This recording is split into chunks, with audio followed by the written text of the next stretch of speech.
Welcome back to another episode of Chatting Cinema. I'm Gianni, I'm Flynn. And I am Luke. and today we are talking a big story in the stratosphere of Hollywood right now that just kind of dropped, unprecedented, really. Um, Zack Snyder's Justice League film is getting totally recut, revamped somehow, and then re-released on HBO Max in 2021.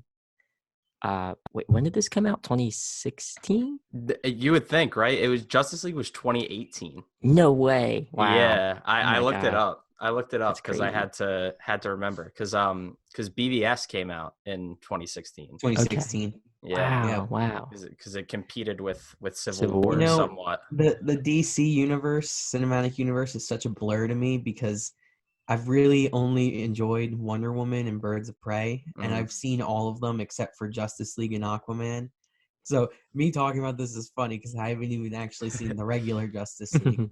Yeah, But as a it's movie person, this has been such a phenomenon the last 2 years of just seeing that damn hashtag every day. right. Yeah. Yeah, it's certainly a weird timeline because if I'm remembering correctly, Man of Steel was 2013. Yeah, I saw Man of So Steel at midnight when they still did midnight releases. I yeah. regretted it. So that was a while ago, and I then liked Man of Steel too. I'll say that. Like yeah, Well, I didn't I hate it, regretted it but because mm. I was in high school and I stayed up, and the next day was a school day, and I was like, I'm tired for this, but Yeah. because I actually liked Batman vs Superman, I wasn't head over heels for it, hmm but I liked it a lot. So I like it less now than I did when it was released. But I certainly remember enjoying it when it was released, and then uh as I've kind of like revisited it, um like Luke, you mentioned that Wonder Woman is one of the DCE movies that you like. I think Wonder Woman hurts it because I think Wonder Woman is a far better movie. And I think that movies like that kind of show you the potential, that it could be something more and it couldn't just be like this vision, which is definitely something I want to talk about with the Snyder Cut thing. yeah, I mean, I think this is just such a unprecedented thing in film because right now it's like the Trolls World Tour kind of got the ball rolling on this of like streaming services for movies. Because I mean, it's Of funny. bizarro world cinema. Yeah, exactly. But HBO Max doing this, like Warner Brothers paying $30 million for this. 30 mil. yeah. All you people who use the hashtag, you better subscribe to HBO Max and watch Yes. this. Because if you don't, if they don't see numbers, if they don't see their subscriptions going up, if they don't see streams, you can kiss anything like this gone. Like Yeah. Yeah. goodbye. Yeah, that's something I wanted to touch on that I pulled up here, because Peter Sciretta of Slash Film, and I'll also say of Ordinary Adventures, because they're getting some steam on that YouTube channel, so that's awesome. Hey I yo. like what him and Kitcher do. But Peter Sciretta was talking about it because, less than a week ago, I think, he had quote tweeted somebody and said, the screening that they did of like the working cut of the Snyder Cut that happened very, very recently, like right up to the lead up of this announcement, was not complete. It was a working cut. It was like a proof of concept almost. So he had tweeted out something, quote tweeted somebody saying basically that it wasn't going to happen. The Snyder Cut's not real. It's not happening. And then a couple days later, he tweeted right when people were starting to like leak this story and report it, right before the announcement happened. He tweeted, "I was wrong. It's happening." So then he tweeted out after that he feels like it's going to end up being a disappointment to everybody that's sort of pushed for this thing because it's going to be an incomplete story if you're only getting $30 million to finish it. Because Justice League, when it was announced, much like Avengers Infinity War was announced as Infinity War Part 1 and Part 2, um, Justice League was announced as two parts. It was announced as part 1 and part 2.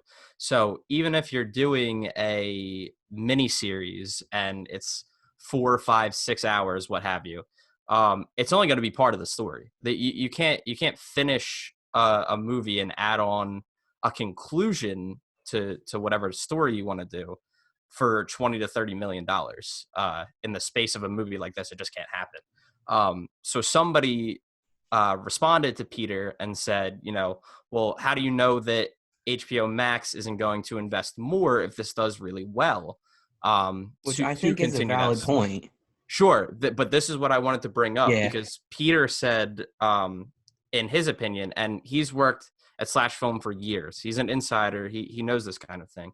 He said that he feels to get the budget of something like Justice League, the viewership numbers for the Snyder Cut on HBO Max would probably have to be 4 to 5 times what HBO's biggest show ever was.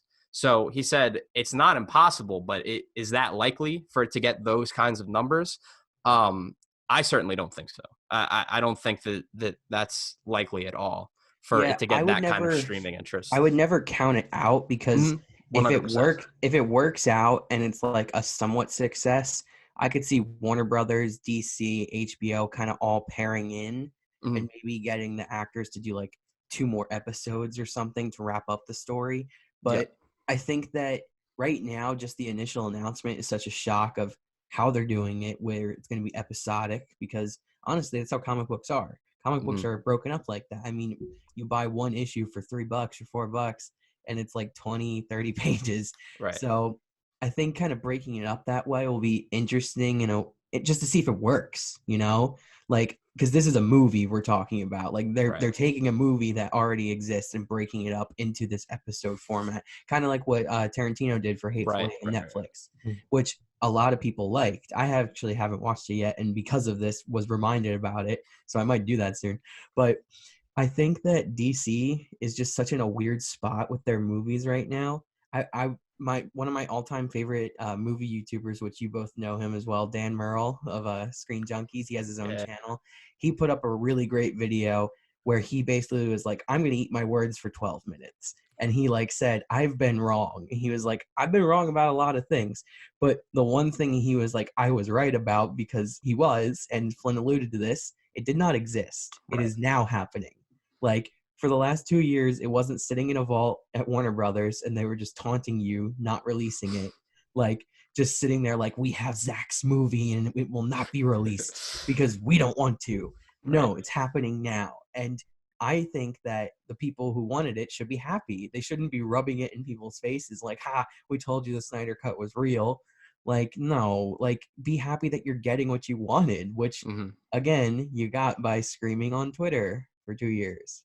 So, I mean, it's interesting to see all the different, respected movie critics / movie YouTubers, writers, takes on this, because it's kind of all over the place. I mean, I saw Kevin Smith talk about it, and Kevin Smith is known as kind of being not, I don't want to say crowd pleaser because I feel like that's negative, but he's always positive. He always finds positivity in things, and he was for it. And then I saw some people giving him hate, Kevin, how could you side with them? Kevin just loves comics and he loves movies and he's excited, and he's worked with all those people before. I mean, Ben Affleck was the bomb in Phantoms though. I had to throw that joke in there. I've wanting to say it on this podcast for a while. But I wanted to talk more about the logistics of it. Justice League alone, when it came out in 2018, was $300 million to make. And now we're going to... I mean, I think it made back at least its budget, but it definitely wasn't a blockbuster. When you have the top 10 movies grossing of all time, 6 of them being Marvel movies, I could be totally wrong and I might get screamed at in the comments. But I know Black Panther, both Avengers Endgame and Infinity War are up there, and Captain Original America Avengers War, is up there too. Original Avengers. So DC just couldn't quite catch the fire Marvel was, but keep going on these logistics, Gianni. So here's what I was going to say next. And you guys have you just said it. That cut never existed in the first place. It didn't exist. Can we all just agree that it didn't exist? Yeah. I don't understand what the problem is in not admitting that it didn't exist. I understand nobody wants to admit they're wrong, and what you're getting the Snyder Cut, so I understand the pushback on that, but it's $30 million to finish. Like you don't allot $30 million for something that's finished. What is already $30 done? million Yeah. going to go into cutting a couple trailers? Like there are effects work to be done. There's probably reshoots, principal photography, whatever. I'm not saying that they were doing like a new score too or something. Like, yeah. which Well, actually yeah. I am excited to see the difference in that. So the official statement says that they're reassembling like the original crew that worked on the movie. But as far as additional scenes go, apparently they're only getting the actors back for like lines, not necessarily like actually getting back in the suits and shooting. But Right. because, and my thing is, and I talked about this kind of off the podcast, but like this kind of throws a wrench in whatever Warner Brothers is planning for the rest of the Right. DCU, which I think everyone agrees they excel at these kind of like standalone superhero stories. Wonder Woman stands on its own, Aquaman stands on its own, Birds of Prey on its own, and we're the assuming Batman, yeah. yeah. So like they're going to be coming out the same year now. Right. You have Robert Pattinson, Matt Reeves' Batman, and you have this too with it. Yeah. Which can we with just Batfleck. talk about Yeah. right now how DC fanboys, I'm insulting them again, sorry guys. DC fans are mad that Robert Pattinson doesn't want to work out. That's a whole nother can of worms. That is another can of worms, because with DC fans, it's just like you can never satisfy them. Which, you know what, they've been wronged. Green Lantern did come out, and that was not good. We have seen many attempts at movies where it just did not work out. And I grew up liking DC Comics more than Marvel Comics. I'm not afraid to admit that.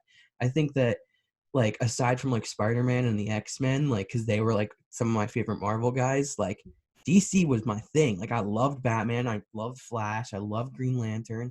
So like we have been wronged in these movies for years. Right. But like the approaches to how they're trying to get what they want, and it's just such a like, this is coming from three people who also love Star Wars and are often on Star Wars Twitter, and I think DC Twitter's worse. Yeah, You know it what can I'll be. say?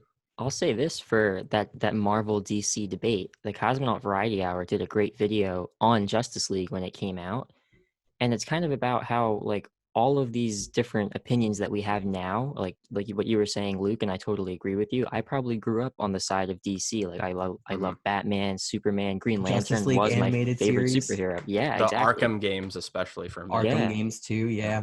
It's all about the surrounding media too, There's not also necessarily just the comic books. There was So also that really dope Green Lantern cartoon on Cartoon Network for a hot sec, which Green was Lantern, the touching, animated series. which was Teen touching into Titans. like the other Teen different Titans. lanterns with like the red lanterns, the blue lantern. I was so excited for that show as a kid because I was reading Blackest Night as that was happening, which still should be a movie. I don't know. Zombie movies are so popular. Don't know how they haven't done that.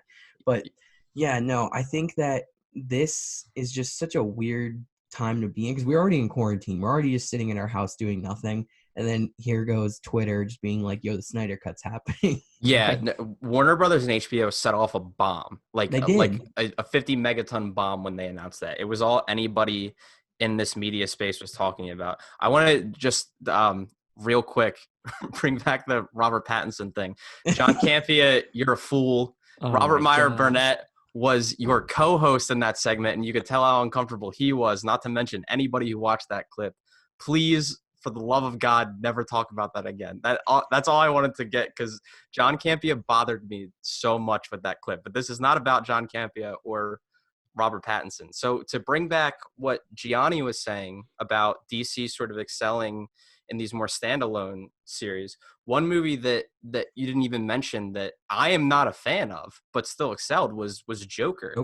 And that goes to a point that I wanted to make, which Batman v Superman made a little over $800 million worldwide. I want to say it was like 850, something like that. That's not good for a Batman and Superman movie. And I understand how absurd that is to say, because it's $850 million. Like, I get it. But they essentially broke even with Batman v Superman, because they made a monetary profit on it. But the goal of Batman v Superman, and this was in a Forbes article, I think Scott Feinberg wrote, the goal was to engender interest in this greater DCEU. And Batman v Superman did not do that. Well, I And think that they started off very weak because they had Man of Steel, and then they jumped to a team-up movie Right. where they had 3 heroes, technically like 4 or 5 with cameos, and like they were competing with Civil War earlier that year. yeah, Like it was like if DC had taken its time with this universe, and like instead of Batman v Superman coming out in 2016, maybe this year after a couple years of more standalone movies, it would be a very different story we're in right now. But they just saw how much Marvel was banking on these movies, mhm, and they were like, all right, but we need to be where they are right now, skipping 2 whole phases of movies. right. The thing is, Batman is such a transcendently popular character. Like there are arguments to be made about who the most like popular comic book character is now because of what the MCU has become. But I think pre MCU, from back to the golden age of comics, if you ask anybody who the 3 most iconic popular comic book characters are, I think all the 3 competing for the top spot are Spider-Man and then Batman and Superman. They are the 2.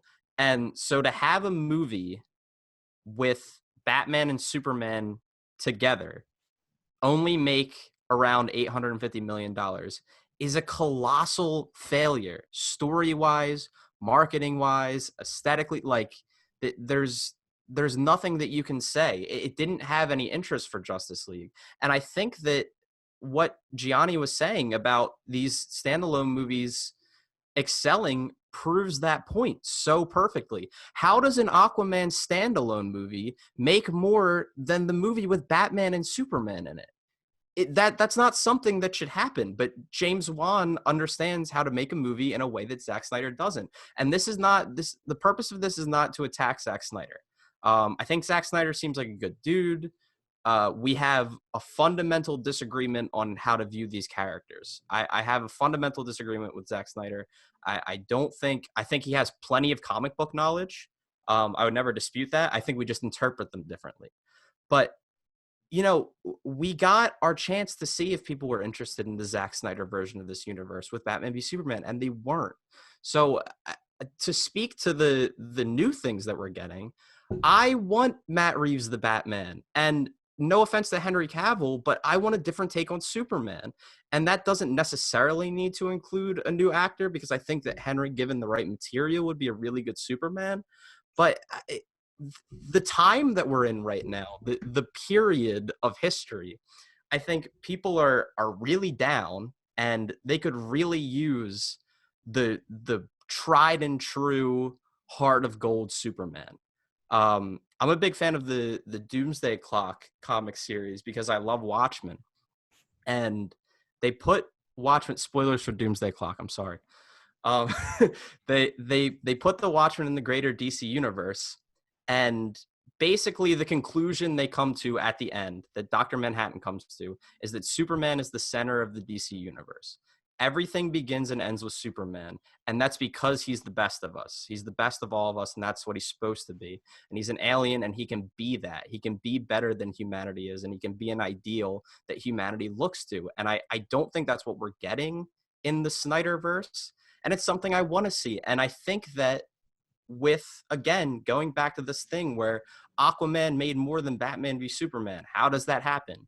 That, I think that we want to see that. The release the Snyder Cut fans are the loudest on the internet, but what about the fans that genuinely want to see something new, and that I think honestly outnumber those fans? They just aren't as loud, and they just aren't going on the internet every day and responding to every tweet that they can possibly find with a hashtag. Because I'm not gonna plant my flag on this because we don't know what the movie landscape is going to look like. But I would be willing to bet, if movie theaters were in a normal situation and audiences were able to go see movies in a normal way, I would 100% be willing to bet the Batman outgrosses Batman v Superman. And I think that's because people want a different vision of this. Well, you know Yeah, what I'll say? Sorry, Luke. you're good. You're good. But Flynn, you made a really great point that Zack Snyder had his chance with Batman v Superman. but I would say it even goes back to Man of Steel. Hmm. You know, he gave us his take, and people have mixed feelings about that movie. I think it's sitting at a 50% Rotten Tomatoes. Not that that's the be all end all, but Right. still, it was divisive at the time. It's divisive today. And I have said, like, I enjoyed it when it came out, and I've since have never felt the urge to go back and revisit it. There's a Yeah. reason for that, you know? Yeah. And to me personally, I think about the super gray landscapes of that movie specifically, how it went into BVS, and then it was going to be in Justice League. Like we Hmm. all saw the first trailer, which was a Snyder trailer for Hmm. Justice League, and like I was excited about it. But anyway, I was too. I fully admit that I was excited to see Snyder's Justice League when it was yeah. supposed to come out. Yeah. And then Joss Whedon came in, and we got like his painted over. He just added Right. Yeah. red to the background. So that's another thing I wanted to talk about with the Snyder cut that's coming. How much more can Zack do? He Right. claims that he never saw the theatrical release of Justice League. That's a Hmm. lie because Yeah. his shots are still in the movie. Yeah. So, um, Yeah. That's just anyway, the, Maybe like not 100% of the movie, but he has that's seen playing into the to yeah, release the Snyder Cut. People is like when Jason Momoa posts videos of him like screaming "Release the Snyder Cut" just to be right. funny. Like something that you guys both touched on with Man of Steel.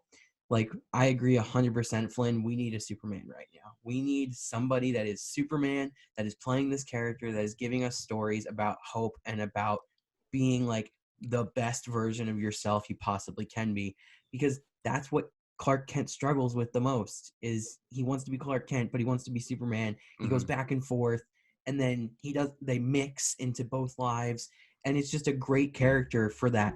And then it's sad when a CW TV show from the early 2000s captures that better in Smallville, or Lois and Clark, I think, is coming out Hmm. soon, which probably will be a better origin story than Man of Steel, not gonna lie. Like, I mean, the Batman Brave and the Bold portrays Superman better than Man of Steel did. Like, Yeah. it's not that his character is easy to portray, but there's just a couple core values you have to keep. And I don't blame Henry Cavill for this. Yeah. Yeah. I just think the script and the movie itself was dull. Like, it just Yeah. looked dull. And yeah, like, yeah, we're in the South. Well, like it's not an most exciting place in the world, but like Clark Kent loves his home because he was misplaced, and like he loves his family, and like that whole hometown thing, and then going to the city, it didn't work in these movies. And again, like you guys said, Zack Snyder kept getting his chance, which, you know Right. what? I think Zack Snyder makes pretty good looking movies. I think yeah, that he knows how to yeah. make blockbusters. And I think like 300 is a good movie, and that's probably his best that he's done. But with like the divisiveness of Man of Steel, of Batman v Superman, and of Watchmen, Hmm. why does he keep getting shots at comic book movies over and over again when there's so Yeah. many other people who deserve a chance? Yeah, that's the thing. We have Patty Jenkins, we have Matt Reeves, we have Kathy Yan, who, if you're going strictly off a box office perspective, Birds of Prey disappointed, but you know, But it I got cut personally, short by the y- coronavirus. So yeah, and I personally blame that on marketing, putting it kind of too close to what Suicide Squad was, and people feeling burnt by that movie. But again, Suicide Squad, we have James Gunn looking to deliver a new take, a different take, and I understand the feeling that brighter movies and funnier movies are more in line with what the MCU does, and there are certain DC fans that don't want that, but there are certain DC fans that do.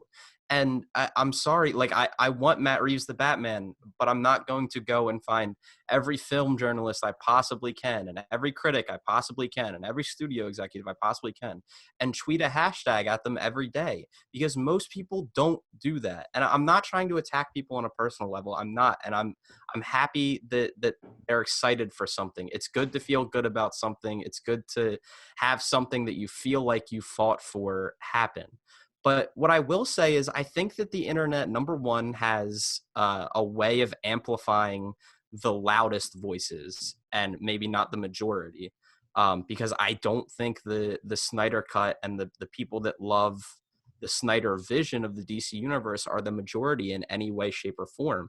I don't. And I think that the internet also has a way of making certain situations feel like maybe they're bigger than they actually are. So I feel like people that were super involved in the Snyder Cut movement, if you want to call it that, felt like they were like crusading and going on this normal quest. And it's like, no, you were bullying people on the internet. I'm sorry, that's what a lot of you were doing. And to see kind of like a lot of people whose voices I really respect be so excited by this, I just think it sets a really dangerous precedent. I think that it, approves of that. Well, I agree 100% because I saw a tweet 5 minutes after this was announced that I screenshotted and sent to you guys. But somebody screenshotted a poster of Rise of Skywalker and said, "Give us the coherent cut." Yeah. And I'm like, all right, this is a dead joke. Like, you didn't like the movie. I'm sorry. I am very upset when people don't like movies because they were looking forward to it and they didn't enjoy it. But then there's so many people that did like it. And just because you didn't doesn't mean they can't enjoy it. And then it's like, I've seen so many people saying, okay, that worked, so let's try this next. Right. No. Right. No. That's the thing. That's my issue with it, because this is not, oh, we got what we wanted, we can stop now. Now this is the green light, 100%. You've been given the right to now tweet about the Ayer cut of Suicide Squad and anything else you want to tweet about, because and now there are rumors that is happening on HBO Max. I haven't seen it from anybody legitimate that an Ayer cut is happening, but it's like a lot of people dislike these movies. Like I saw the Justice League, they like to call it. Fine, that's clever, very funny. But like there are also scenes in there that Zack Snyder shot, and I get that one could make the argument that they're out of context compared to where he would put it in his version or whatever. But I didn't like them then. I don't think I'm gonna like them now when they're recontextualized, because I don't like Batman v Superman. Like people, I think people hinge too much on people that really love Batman v Superman and the Snyder thing. I think they elevate the more like infantile kind of criticisms of the movie. Like everybody wants to talk about the Martha scene. It seems funny, and Snyder stans get angry about that because they're like, no, you don't get, this is the significance of that.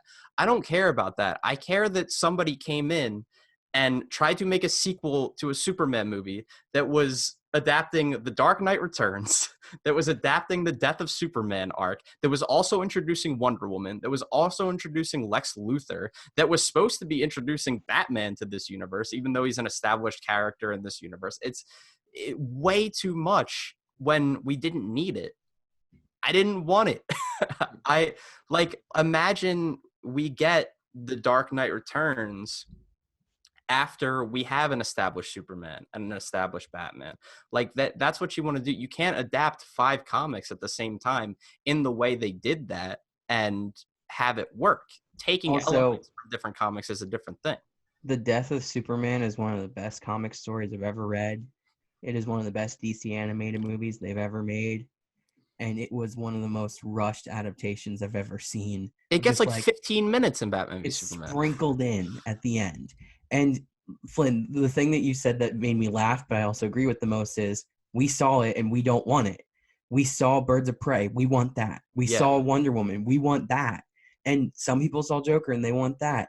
It's like these Snyder fans, I'm glad you find enjoyment in these movies, but from the box office to the general fan consensus, taking into account everybody, this universe didn't work. Right. And I think it's time to move on. Otherwise, DC might not get to make movies anymore. Like, you can't just keep pouring money into something that's not working. Like, the Reeves Batman, the camera test, I felt a sigh of relief watching that because I haven't been excited for a Batman movie since, like, 2012. Like, and then seeing like set pictures, I'm just so excited. And this isn't any insult to Ben Affleck or Zack Snyder. Oh no, that was their interpretation of the character. They did it differently. For me, it didn't work. For a lot of people, it did. For a lot of people, it didn't. You know, but it's just like beating a dead horse at this point. Of like, we want this dark, dull, like eerie universe that's like stands up against everything MCU stood for. Right. MCU has a lot of dark, serious moments in those bright, cheery, happy movies that you like to classify them as. Yeah. I mean, just from Black Panther alone or like Captain Marvel, there's some really heavy issues tackled in those movies. And they came out the same year as these movies were coming out. Yeah, Like, and I have nothing problem with like dark takes on the character. Like Joker did well, so take 20 to 30 million dollars and put it in the hands of a different artist and do different things. And I get it. It's a crusade for Zack, and it's a belief in Zack because he has a really passionate fan base, and I think that's got to feel awesome for him, given what happened during Justice League. To see so many people in support of him is really cool, but I feel like it took on a completely different thing from just being about Zack. Like I was touching on with the internet kind of like changing how things actually are to how they're perceived. And I don't know, I just feel like anybody talking about this being a win for, like artistry and studio integrity and artists being able to give their true vision, this is not a win for that. Like not in the slightest, in my opinion, because number one, this is a completely like super unique scenario that you have to understand a number of dominoes falling to get to this point. So this is not like, oh well, maybe Sony won't step in and affect the movie anymore. That's not what this is going to do by a long shot. So anybody saying that this is about money, and everything is. Warner Brothers is a studio. HBO is launching a streaming service. Everything's about money. But if you really think this is because Warner Brothers is like, you know what? We feel like we really gave Zack the short end of the stick. Let's give him $30 million to finish his movie. No, it's HBO Max is launching in a streaming environment where Netflix dominates and Disney Plus is growing more rapidly than any streaming service we've ever seen. Let's try and swindle might be a loaded word. I'm sorry. Rope in, I don't know, get more subscribers that probably weren't going to subscribe to HBO Max in the first place that now will to see this specific thing. It's all about subscribers to HBO Max. It's not about artistic integrity. So I feel like that was a weird take that I saw from a lot of people that I generally agree with. well, I'm glad you brought it back to that because my point is about artistic integrity. I feel like this is taking a huge step backwards in DC as a movie universe in a sense of like they kind of found their thing that works. They found something that's interesting, letting different directors who haven't done as many movies. Because even, yeah, Todd Phillips was a known director, but he hadn't done a movie like Joker. Mm-hmm. Like Kathy Yang hadn't done much before this. And James Wan, like these are all new people. Matt Reeves, like he's made some really great Planet of the Apes movies, but like these directors are getting shots, and they're not comic book movie directors. This is like their first taste with the genre, and that's why they feel so refreshing and different. Whereas we've seen Zack direct quite a lot of these now, and we know how they're gonna go. Mm-hmm. And if you want to say it's a win for like, if you want a win for like artists, you should have seen Birds of Prey in theaters. Like that movie criminally underperformed. All three of us saw it. All three of us loved it. And like, I just remember sitting there just like laughing my ass off at that movie, just having a good time. And like, everybody was like, Ewan McGregor wasn't an intimidating enough villain. I thought he was a great villain. It was fun, and he's a great actor. He stole every scene he was in, And like they were like they didn't adapt Mr. Zsasz properly. There's no proper way to adapt it. They didn't take the guy from the comic book and throw him on the screen. Like, yeah, for Zsasz, I mean, I much preferred the Birds of Prey take to what we got in Gotham. No, I feel like I'm just like crapping on anybody that likes these DC properties. I'm not trying to. I just think it's a big mistake. Like a huge takeaway from this is that if you are excited for this, we're happy for you. Like we are not against it happening, but just in our opinions, we don't see why it is. And like, I mean, I bet at some point we'll check it out to an extent. I don't know if Flynn's going to. He seems pretty gung-ho, but I feel like me and Gianni might.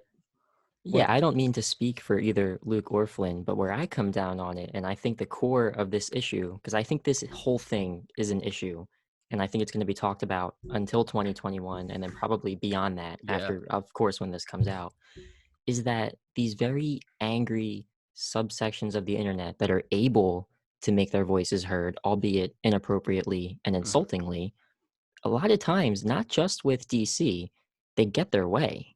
Right. They really do. I think about Kelly Marie Tran and Star Wars. She was totally sidelined in The Rise of Skywalker. And say what you will, whether that was a JJ decision or a Mickey Mouse decision, I think it came from the studio heads. I really do. Yeah. Uh, and more than that, you see it more often than that. Obviously, it happened with Justice League. People destroyed Joss Whedon online. Yeah. And it happens more so than that. So my thing is, if you were a fan of these movies, a genuine fan, and you want to see Zack Snyder's vision, I respect that, as long as you are respectful about it. You know what I mean? I think it's a win in that case that you're getting what you want. But just keep in mind, it was brought about by the people who said the nasty things and who had the really hot takes, bad takes, and who outright attacked people. Yeah. And now we're rewarding them. We're rewarding this bad behavior. And that's 100%. That's what scares me the most, is what does this mean for other, tandem franchises? Yeah. Well, I saw somebody compare this to the Sonic the Hedgehog thing. I'm like, this is a completely different ballgame. Oh, yeah. Like, nobody was bullying anybody about Sonic. They were just like, guys, he looks bad. Like, we will see your movie if you change how he looks, purely because it was awkward. It was weird.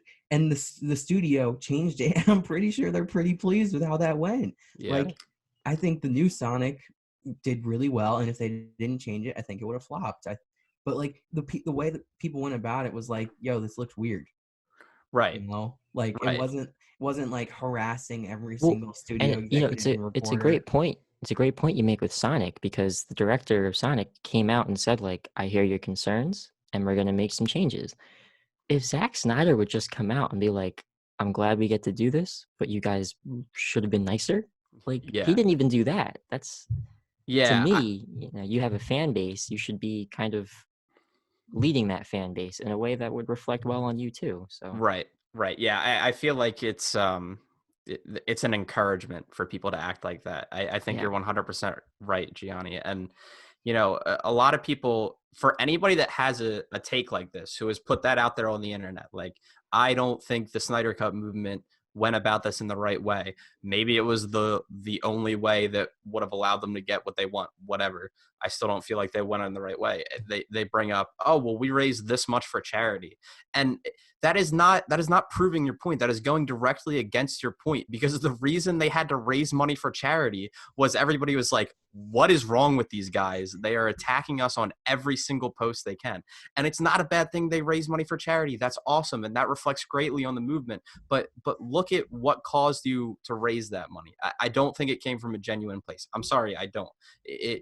I'm sure plenty of people donated from a genuine place, but I think those fundraisers were, let's change the public perception of this movement, because the public perception is we're a group of bullies harassing anybody we can, which I think honestly was the correct perception of this movement. Again, not talking about individual members here, but in general, a lot of people guarded by anonymity on the internet with screen names like, Superman 69654, like ridiculous, like can't tie it to any one person, felt very comfortable being very awful to people. And Warner Brothers is kind of just doing this thing in HBO Max where they're like, fine, you know what, we're done listening to you, here, take it. And that is not the way to get that behavior to end. The way to get it to end is, no matter how much you do this, we're not going to do it. I'm sorry. Not, hey, here's $30 million because you attacked everybody you wanted to. And I have another comparison I'd like to throw out there, because I was a part of this movement, Save the Clone Wars. Save the Clone Wars, when we would tweet that hashtag, I mean, I say this as like I used the hashtag a couple of times. It wasn't like organized, but people missed that show, and their movement worked where you tweeted it, and then at like Star Wars conventions and like the big meetups and everything at Star Wars Celebration, the fans made their voices heard in a respectful way. It wasn't tweeting like anybody you could think of in Star Wars, like Kathleen Kennedy every day, like make the Clone Wars happen, or like we'll blow the world up. Like, it wasn't like harassing. It was, we miss this show. Like, we like Rebels. Rebels is dope, but we miss this show.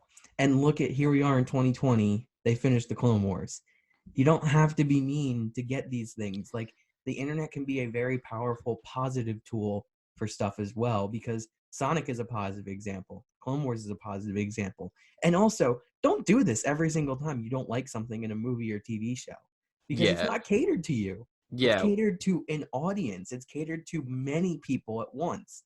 Like, not everybody likes every single Star Wars movie. That doesn't mean they're going to go back and change and recut every single one so there's a cut for everybody. Like, yeah, Right. George Lucas likes to change things every couple years, but like, sorry, George, I had to do it. But like, the point is that these movies are made for everybody to enjoy, and if you don't enjoy it, then don't watch it. It's like as simple as that, you know? Yeah, because I think a more like I think that the Save the Clone Wars thing is completely different. Like you're saying, I think a more apt comparison to the Snyder Cut movement is people who start petitions to have Last Jedi struck from canon, and what happens to those people is not Disney saying, you know what? Yeah, I hear you. We're going to do it.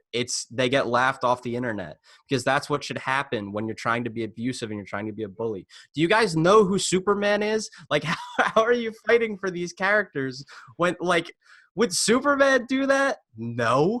Superman would be appalled. And I get it. Superman's not a real person, whatever. I'm just saying it's always so interesting to, like, look at these things and feel like people are just, like, fundamentally misunderstanding how they should be behaving in civilized society.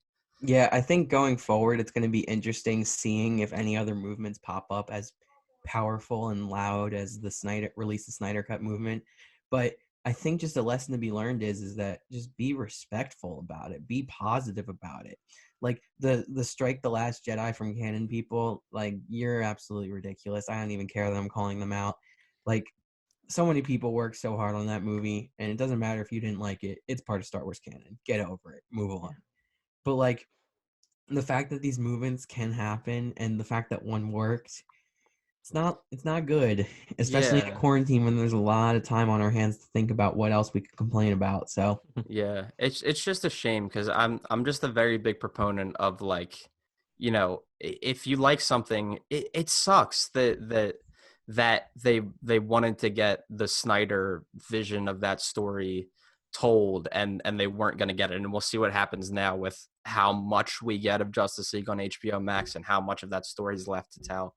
But you know, like, I like the show Firefly. It ended after one season. That sucks. I can watch season one. You can always think, like, oh man, what would have been? You can always go on Twitter and be like, oh man, where do you guys think this story would have gone? And there's the Serenity movie, but it's whatever. yeah, Like, I think another great idea like that too is The Walking Dead, where like a lot of people stop watching at certain points, or like some still watch. I stopped watching after season 6 because I wasn't a big fan of it after that. But there's people who love the comics, there's people who love the show, there's people who kind of only like certain parts of it. right. Whatever. Like what you like. Yeah. Don't harass people to also like what you like. Yeah, and what is this gonna? I mean, there's sections of Spider-Man Twitter that are kind of Oh, like Yeah. brutal, and is this gonna turn into, you know, like, don't do Far From Home, do this, and just harassing people like that? Like, it's just a very, very bad precedent to set, in my opinion. I understand everybody who wanted it. I understand less the people who weren't, like, a part of this movement kind of encouraging it and being like so super stoked that they're tweeting about it a bunch. I understand that less. But man, you know, like, sometimes things end when you're not ready for them to end, and that sucks. But you don't just, like, power of will strong arm people into making it happen. We had moved on. Most people had moved on, and we're excited to move on. Like, going back to this idea of, like, all these artists, like, how do they feel? How do they feel about this? We've seen the actors be excited, and that's cool. You know, Ray Fisher gets, you know, what he feels was his better take of Cyborg put out there. Maybe that leads to more opportunities, and, you know, maybe this changes people's perception of Henry Cavill as Superman. I doubt it will for a lot of people, but whatever. Ben Affleck, was sort of on record as saying how cool it was to play Batman, and now we get a different take of Batman in here. Everybody except for, I guess, like Gal Gadot and Jason Momoa, because they were still getting their stories told, right? So I get it. I get everybody being excited for it, but like, this is just how things are. Like, I don't think you'd be changing the movie industry in a good way by just, really brutally tearing people down until you get what you want. Like, that's just not how things should work. And I hope that's not how they do work moving forward, because I do not have the time or energy to do that if I want changes story-wise to movies. That's the thing. I think that just most people, no offense, people who are decent do move on, or they have other things that they can fall in love with and be passionate about in their own way. But to kind of be so hung up on something like this, and my whole thing that I wanted to kind of sort of end on is that when this does come out in 2021, it's not going to be drastically different from the movie that came out in 2017, no matter how much money you spend on it, because all you can really do is airbrush some scenes, maybe retool it, add some footage that wasn't maybe seen in theaters. But what more can we do if we're not shooting a brand new film? Yeah. Plus, didn't Joss Whedon reshoot so much of that Justice League theatrical release? I don't know. It's just tricky. So that's where I come down on it. And then I getting back to what you were saying, Luke, I think it's the hope that these kinds of movements maybe don't go away, but if they're going to stick around, they be more positive. Yeah. But I don't see it going that way. I think that this is kind of, Film the Twitter first is of a many, very scary, dark unfortunately. place that we try to advertise on, so please follow us. But for real, though, I mean, like, if you are listening to this and you were part of the Release the Snyder Cut movement, good for you. You won. But just be nicer. That's all we're asking. I mean, because none of us are, like, I don't mean to speak for you guys, but are, like, huge proponents of this movement. But me. Yeah, I think we could tell by now. But I think that the very core idea of it, that there is more fan input, is cool, especially in comic books, because comic books had that. You could write in. Like, there was ways where you could call a Marvel hotline. Like, there's phone numbers at the end of comics. You could write letters. And then when the internet first started, I don't think it's a bad thing to gauge fan interest. But then when you start doing it as like one of your main things, and like Rise of Skywalker was drastically affected by it, and then like this Justice League recut of Zack Snyder's vision is now happening because of it. I think we're kind of stepping too far over the line. That's a good note to end on, because fans will always think they'll be able to do better, but there's a reason there's artists and filmmakers doing this and telling these stories. I mean, a lot of people on the internet, a lot of very loud people, hate the sequel trilogy of Star Wars. But if you go back to look at the fan made posters of episode 7 before it came out, oh boy, am I happy that we got what we got instead of that. So, sometimes fans aren't telling these stories for a reason. And I think that just generally, I think people should try and, kind of be able to go with the flow and roll with the punches a little bit more. Yeah, I get it. Fighting for what you believe in and what you care for is very noble and very encouraged. I just don't feel like that's what this movement generally was and ended up as. I think it was something far different than just fighting for what you love. So that's my 2 cents. You can direct your hate at Flynn Altamar on Twitter. I make your voice heard at me. I completely fine with it. Tweet me whatever you want. You can't promise that I'll respond to a lot of it, but if you want to talk to me about it, go ahead. I'll listen. Oh, hello there. I unfroze. Are we outroing? I'm Luke. Yeah, I think we're gonna outro here. Yeah. I know this is definitely not going away. We'll probably talk about it many times after this, but yeah, okay. good luck to anyone who wants this to happen. Congratulations. Yeah, congrats at the end of the day. We'll see you next time. See ya. Bye.